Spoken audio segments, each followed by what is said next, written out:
Hey, I'm in the PPG Favela. I'll put the actual full name below here because I can't say it. It means little peacock. Nobody knows for sure how many people live in this favela, but estimates are probably 20 or 30,000 up to maybe 50,000 people live here. We've been working on a house the last week, and I'm going to give a tour of the house where these people live. But to get here up to the house, it's about 500 steps. There is no road or motorcycle or bicycle that can make it up here. But up top, there are some really pretty views. You look the other side, you can see maybe behind. I'm not sure if it comes in focus. There's Copacabana down below right there, and that's a little bar that opens up in the late afternoon around 4. However, we haven't been able to have a cocktail at the bar because usually by 4:30 you need to vacate the favela. To get in, we have to be escorted in by the homeowner. It seems for the most part pretty safe, but you can't enter the favelas on your own. We really haven't seen any. I mean, we were told there could be guys with guns and things like that, kind of walking around doing the types of things that guys with guns may do, as far as to make money. But we haven't seen any of that. A lot of the people are very friendly. At least the people that we kind of pass are super friendly and nice. We do see people in some of the houses that are kind of giving us an eye. From what we understand, is they're not super trustworthy of outsiders. For the most part, I'm going to show some video, but it's kind of difficult because they don't want you taking photos and videos, especially of just random people that you may see as you walk up, so that makes it difficult. And like I said, they're just not super trustworthy. But as far as the home that I show, a lot of the houses, the house we're working is not the nicest house, but we're cleaning it up. We put a roof on a woman's house, and she came today and immediately broke down in tears because of the mosquitoes, and when they have heavy rainfall, it floods the house. So it was really nice to see, how much it means to her that we were able to do that. But a lot of the houses are actually fairly nice on the inside. The outside, there's not a lot of pride, it seems like, in cleaning up. There's trash everywhere. For all of our debris, you take it up a little bit higher, and there's an area where you can just throw it off like a cliff, and it just goes down to the bottom of the cliff, I guess. If you're lower, it's probably easier to carry it down to the street where there's a lot of trash down there too, but that is kind of one of the weird things. And with the trash, there's rats. I've seen probably 5 or 6 rats in the last just 2 or 3 days. So, and they're big rats.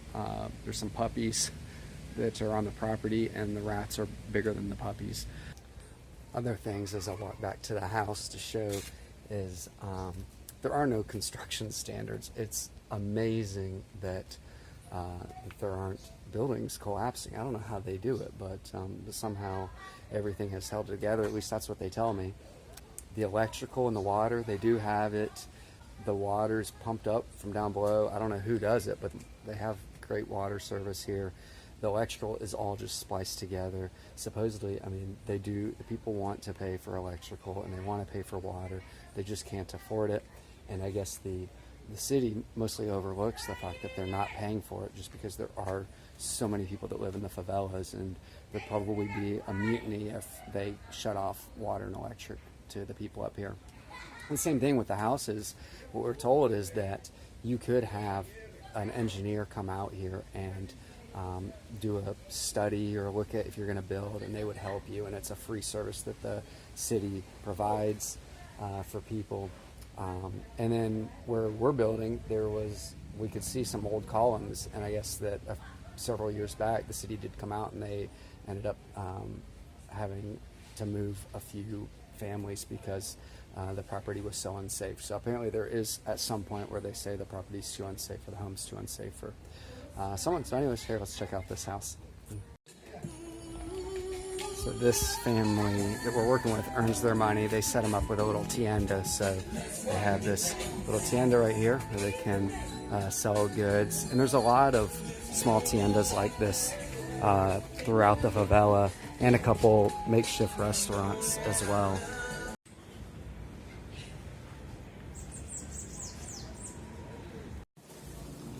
Here's the bathroom that we built this week. Zoe in that. And this is Andre's room. He's 45 years old, musician, and I think he operates that little store out front. This was the old bathroom here, and the new bathroom where Mario's working.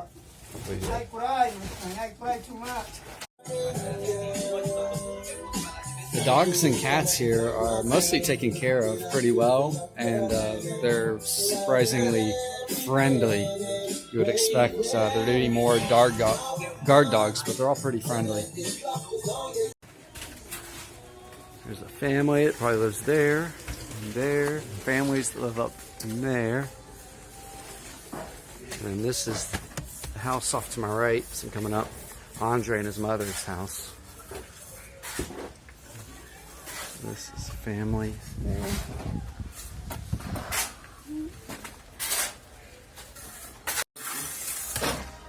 The new roof.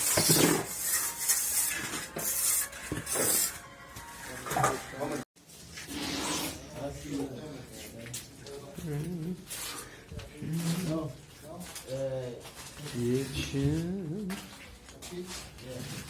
Bedroom.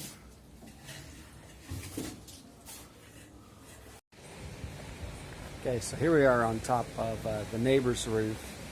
So I'll come around here. This roof right below here, that's that little tienda, and kind of the entrance to this. They built them a swing set. You can kind of see it back there earlier this year, I believe. And when you come in here, I mean, there's just a bunch of families that all kind of come through this same narrow thing. And I guess you find a tiny bit of land and you can build a house. And you just kind of keep building up. So there's 4 levels to this place behind me. Somebody lives below. I haven't seen them. Andre and Sandra's house is right here. This one, so that's her place. It's probably, 400 square feet there, and then as you saw his room down below, it's not even 100 square feet, I bet. So, and then behind their place is another house right back there. Hola, back down there. And then, all right, that's actually really pretty back here. I was surprised the number of trees that are up here. It's really neat.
Good morning. They're having it in a crock pot. Yeah. Anything that can hold dirt and water.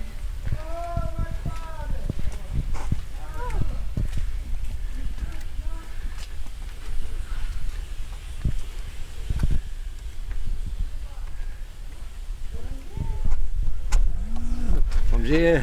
Bom dia.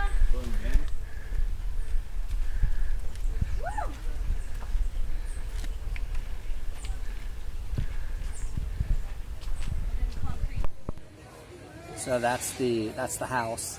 I've been trying to keep my voice low as I walk through this favela, just because we have been given pretty clear instructions to not be obvious about any recording, and really don't take many photos or videos outside of here on the property. On the walk up, there's one area where you can actually see bullet holes in a few different doors and in the walls, and then when we were walking up to the top of the favela, I was trying to get a little bit of video, and somebody in our group, it's one of the escorts, was like, yeah, don't do that. And then as we walked through some woods that I don't have video of, they were very clear that people could be in the woods, and I don't know what they're doing in the woods, but you don't want to accidentally film them. But once you get out of there, you can take some shots, and it's really amazing just, again, the views that they have up here. And you can also see the contrast as you look down and see favelas backed up against like penthouse condominiums in the beach. But one thing I forgot to mention earlier, a lot of these houses, they have air conditioning, but when you don't have to pay for electricity, I guess you don't. If you can afford the air conditioner, you don't need to worry about the expense of running the air conditioner. Oh yeah, and then I forgot to mention, when we came back down from the hillside, we did see a couple guys walking up who were pretty serious, shirtless and just shorts, and as they walked by, they had guns in the back of their shorts. So it's a bit of a reminder that as friendly as everyone is here, it's not a place that you should be if you're not with somebody who's familiar with the area. But one last thing, I think I mentioned before, how friendly people are. Most of the people that live here are walking down, and they are going to work at hotels or restaurants or wherever. So it's funny that one of the guys in the group had mentioned how somebody in the family lives in lives in a neighborhood down below, and it's more dangerous than the favela. So they're going to try to build them a home here so they can move back into the favela. So anyways, that's the area. Hopefully this was somewhat interesting, and thanks for watching. All right, take care.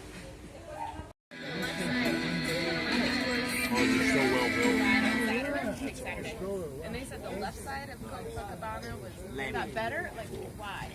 Oh, the thing is, it's different. What people say like bad. I was like, no, for you it's like bad. It's like different vibes. That for me it's like, oh, bad. What bad? Like more different vibes. No, it's definitely like Copacabana.